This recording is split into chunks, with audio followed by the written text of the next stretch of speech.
का ये थोड़ी सी आंकड़ा देखें तो आपको समझ में आएगा किस प्रकार से सबका साथ और सबका विश्वास लेकर के देश के प्रधानमंत्री आदरणीय नरेंद्र मोदी जी आगे बढ़ रहे हैं।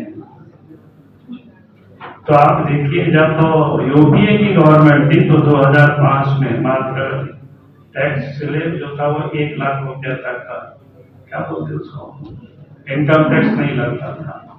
12 में उसको मुश्किल से 2 लाख उन्होंने बढ़ाया, 1 से 2 किया, वो भी कितना 7 साल के बाद मात्र 2 लाख की। फिर 14 में 2.5 लाख आया और 14 में बाद में तो देश के प्रधानमंत्री नरेंद्र मोदी जी बने, तो इसको 19 में सीधे 5 लाख हुआ और 22 में 7 लाख और 12 लाख।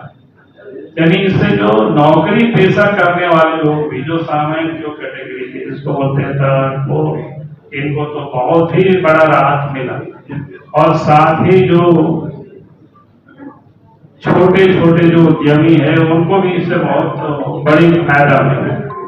तो मैं कह सकता हूं कि देश के प्रधानमंत्री आदरणीय नरेंद्र मोदी जी जो कहते हैं कि भाई सबका साथ, सबका विकास और सबका विश्वास और सबका प्रयास है देश को हमें आगे ले जाना है, तो वास्तव में इस बजट में उसको इन्होंने चरितार्थ किया, दिखाया कि वास्तव में देश के प्रधानमंत्री जी, जो देश के वित्त मंत्री जी जो बजट पढ़ रही थी, बजट जो सुना रही थी, हम सबको, तो मैं कह सकता हूं सबको साथ लेने का, सबको विश्वास में लेने का काम देश के प्रधानमंत्री आदरणीय नरेंद्र मोदी जी के नेतृत्व में आज के बजट में श्रीमती सीतारमण जी ने प्रस्तुत किया है। मैं कहूंगा कि यह ऐतिहासिक है और यह देश को जो विकसित भारत बनाने की दिशा में एक बढ़कर कदम है।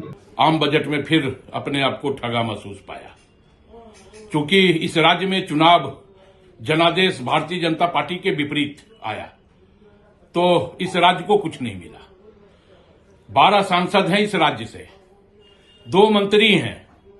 उन 12 सांसदों में से जो 2 मंत्री हैं उनको यह बताना चाहिए कि झारखंड को आपने क्या दिया।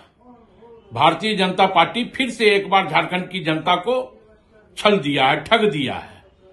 हमें यह लगता है कि 1,36,000 करोड़ रुपया जहां झारखंड का भारतीय जनता पार्टी नीति केंद्र की सरकार ने कुंडली मार करके अपने आप में समटा लिया है, तो इस आम बजट में यह था कि 1,36,000 करोड़ भी हमें मिलेगा और झारखंड की जनता को कुछ सौगात भी मिलेगा।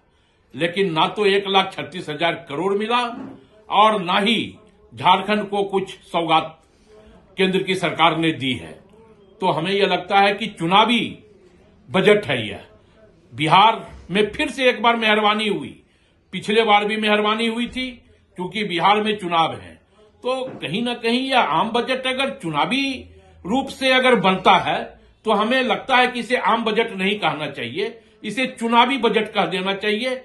और ये भारतीय जनता पार्टी इसे चुनावी बजट कहे, क्योंकि आम बजट अगर कहा जाता है तो कहीं ना कहीं आम जनता के हितों का ध्यान में रखते हुए आम बजट बनना चाहिए, पूरे राज्य का हित में आम बजट बनना चाहिए।